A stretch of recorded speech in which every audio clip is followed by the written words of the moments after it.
Good evening, comrade subscribers. Thanks for hanging around. We'll have another look at the Elektronika 407 for the 1980 Moscow Olympic Games. So I've given this a bit of a clean. I've given the board a bit of a blow. So basically, power supply in the back, and I assume this is 12 volts going into the back of the telly. Going into there, and it's all pretty self-contained, so we'll pull out the power supply first. So you can see pretty standard, I guess, transformer. First time I've seen a packaged bridge rectifier, and probably the reason for that is that it's the reason why it's put down like that is because it's actually an AEG bridge rectifier. It's not actually Soviet, as far as I can tell. Normally, okay, I'm not an expert, but from what I've seen a little bit for an Australian. They used 4 discrete diodes, different types of diodes. I've never seen a packaged bridge rectifier like that. I'm not saying it's, you know, maybe the Soviets invented them in the 1930s. I don't know. I'm just saying, first time I've seen this. So smoothing capacitor there, and I guess this is your 12 volts regulation maybe. There, that's what I'm assuming. So I can't really plug it in directly at the moment because I'm missing a fuse. Well, the fuse holder was missing, although I do probably have replacements that fit in there. But what I wanted to do is just pull it out, just to have a look. It's pretty neat how it's quite self-contained. And then maybe I could give it a test. Is that all? There's just 3. Come out. There we go. All right. And it's out. Okay. There we go. So now, okay, we do actually have 3 of the same screws, countersunk, like wood screws. Anyway, so here it is. What's the smoothing capacitor? Oh, don't break it. What's it? What is it? It is, oh, okay, 4700 microfarads, 25 volts. And it is an 79. 1979. Vintage. And there's, I assume, our, yeah, here we go, our AEG bridge rectifier. So that's a cheeky little cheat, but I guess for a little compact power supply, they don't really have the space to have 4 discrete diodes, so just get one of these, I guess. And that was glued down by the looks of it. It wasn't heat shrink, it was glued down. Well, not heat shrink, thermal paste. And then we've got a 1979 date on the back. I can't really tell. I don't know if that's October 1079 for the date. I love these. I love these Soviet transformers. Really neat. We've got a capacitor there. That's our fuse there, obviously. And I was just thinking, assuming that this is probably the regulation part. Yeah, because you can see the bit that goes here comes out of there. So I assume this is where we get our 12 volts. Well, I'm assuming 12 volts because it's advertised as being 220 volts and 12 volts. So let's say I just directly hook this up to the mains and see what happens. What did I have? So I've got, here's another, this is the power supply, oh, from the other TV, from the VL100. And it looks like I'm actually missing that fuse holder there. So one thing I probably could do if I wanted to is see if I could replace that fuse holder. What have I got? Where's my supplies? Fuse holders. No, that's heat sinks. Where are the fuse holders? Oh, these are rectifiers.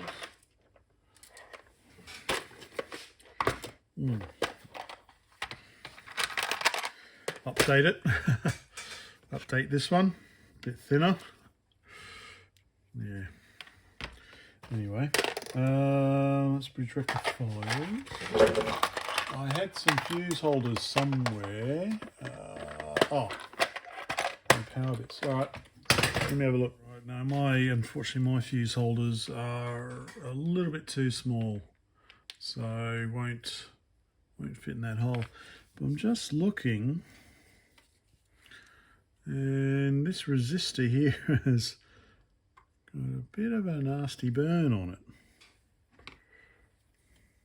Where is it? Here. Oops, hang on. Let me try this again. Saying, yep, so it's got a bit of a nasty burn on it by the looks of it.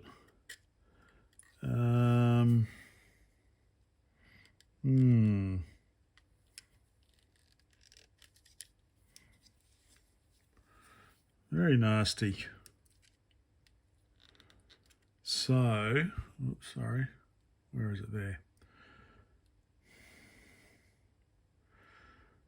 So this is is it a 3-gang switch? So we've got, do we have a ground? I assume we've got 12 volts DC, and then maybe we've got active, neutral and ground.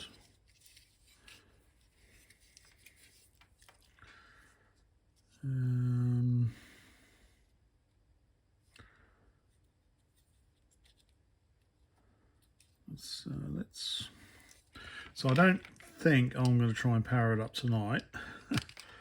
I think I won't bypass the fuse, although I'm not got it connected to anything, so I don't think it really matters. I might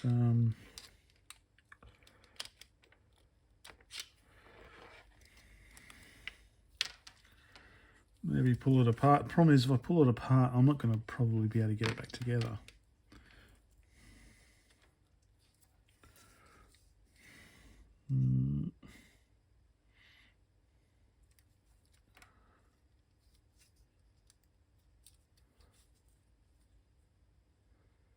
Very dodgy, very dodgy. I don't know if that's been because it's been repaired or, oh, actually, that's the thing. It should be like this, I think.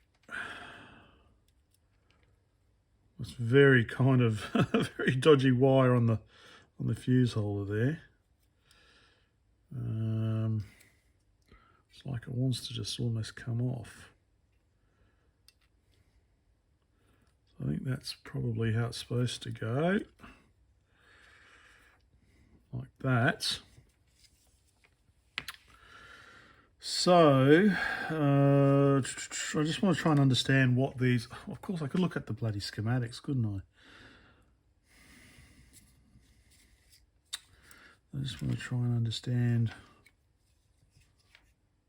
what input is what.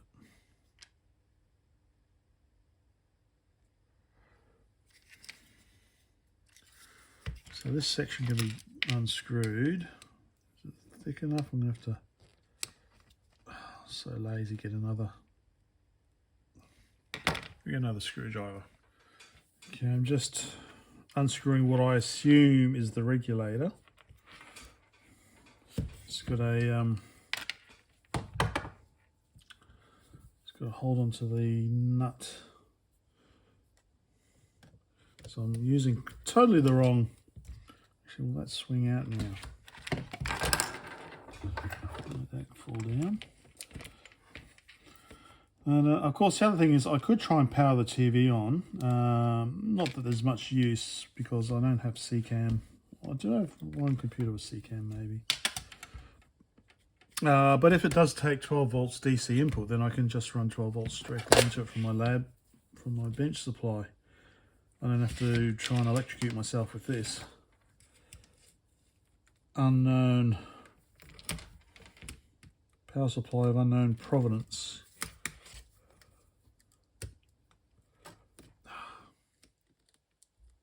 Come on.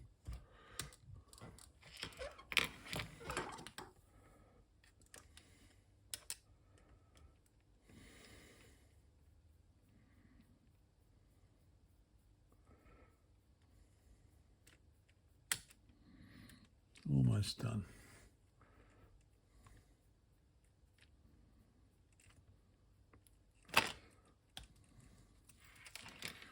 Okay. Don't need those parts.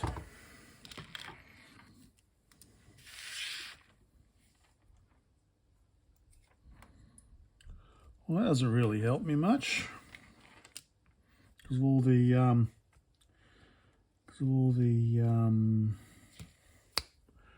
what's the word? You're gonna have to help me again, guys. Japanese bondage ropes, whatever they are. Yeah, I forget. Let us break them up.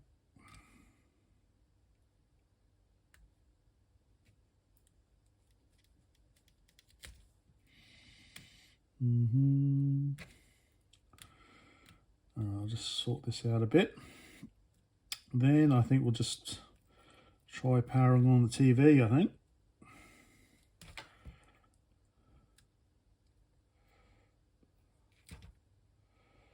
It's a bench supply.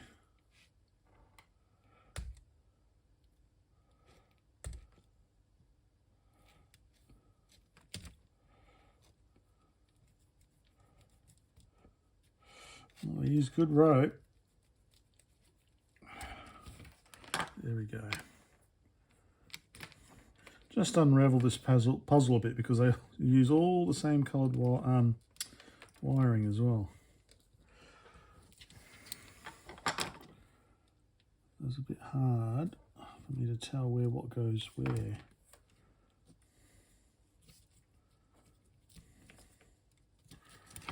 So what is this? This actually looks like a Western part as well, actually. I assume it's a transistor.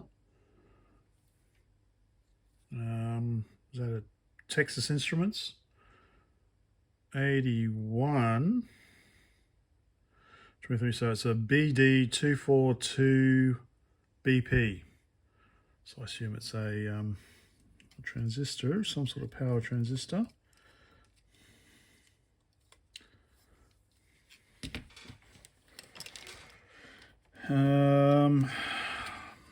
I'm just trying to figure out what this. I don't know if we can see it any better now, but that is a good, I don't know, a good scorch mark. So that goes between one of the switch poles, I guess, and one of the inputs.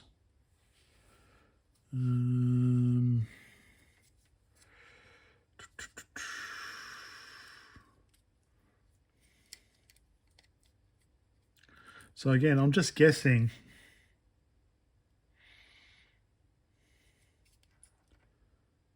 I'm just guessing that. Okay, we'll go to the So yeah, I'm guessing that this is AC and this is DC, based on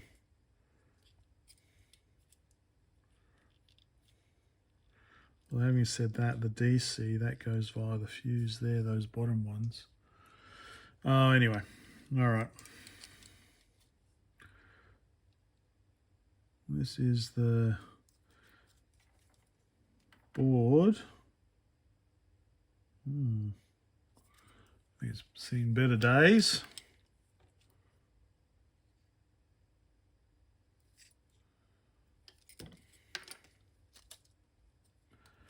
That to me looks like a Western capacitor, but I don't know. Doesn't have any markings on it. Right, anyway, enough of the power supply. That's dragged on long enough. Yeah, okay, you can see here quite clearly plus and minus, so there must be well, it's being rectified, so there's some sort of DC input going into the TV.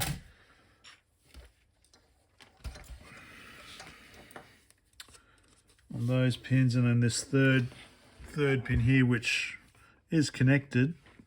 Oh, it's the same connection as that one there. So if we look at so that's positive and that's negative. Okay, you can see that, yeah, ground plane there. So this is the ground and that's positive. Very close, nice and close. So if I want to do my dodgy power supply connections, sorry.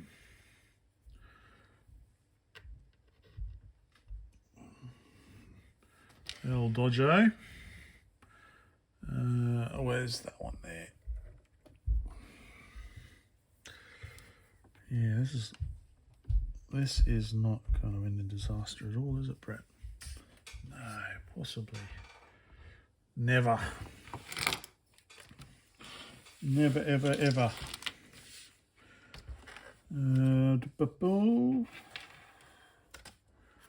Okay. Oh, yes, Mr. Valkman. So, yes, you're right. This is a potentiometer. I don't know what it's for yet.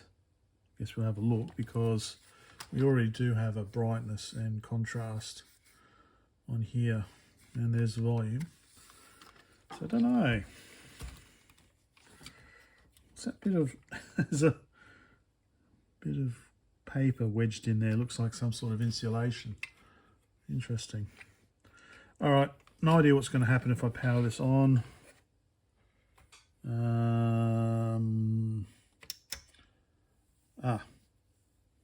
There is no on-off switch now because it's on the power supply. So I'll just make sure I'm not going to short anything. Just turn that off, turn that on.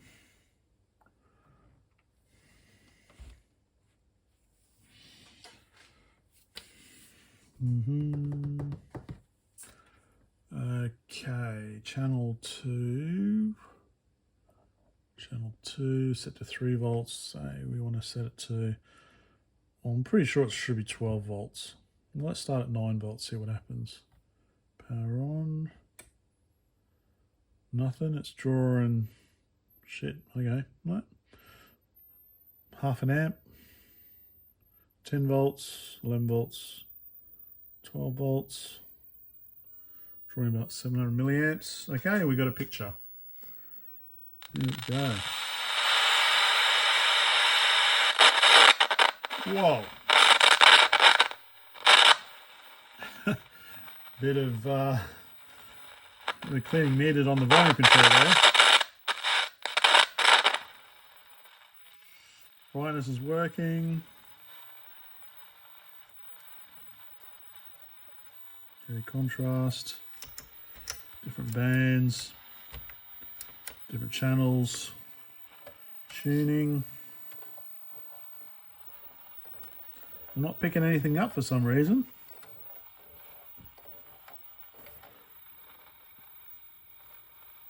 Okay, brightness definitely works.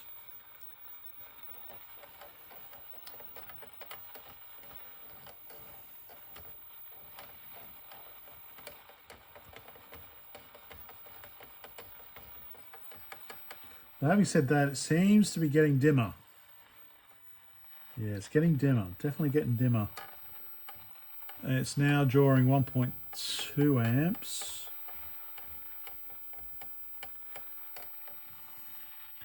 Definitely, yeah, it's drawing 1.2 amps now, and it's definitely gotten dimmer. Power off.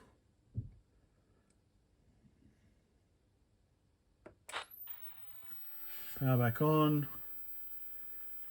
So definitely something's warmed up and it's, yeah, drawing 1.2 amps now.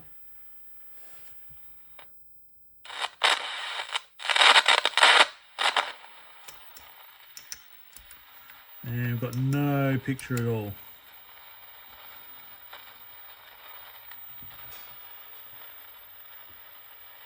Excellento. What does this do?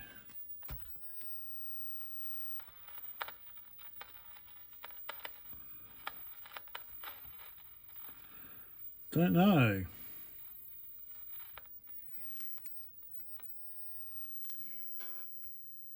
And I think it might have died.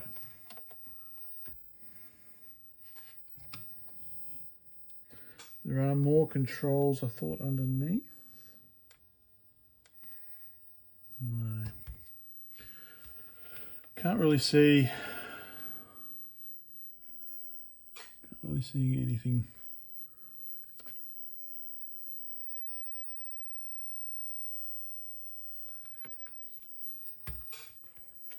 Yeah, well, there we go. That's quick.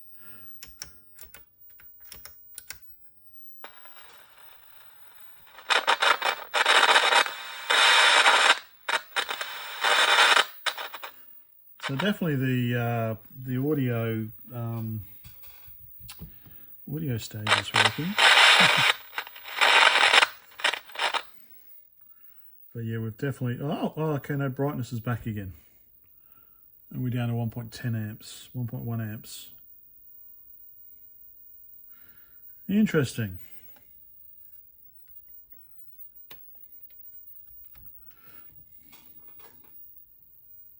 Cool. All right, well, hopefully that was of some interest. A Soviet TV in Australia that picks up analog CCAM signals which never existed here and certainly don't exist anymore. Anyway, I'll continue with the power supply and I'll pull this apart a bit more if I can. I'm pretty sure I can. Not sure what I'm going to do with it. Let's see.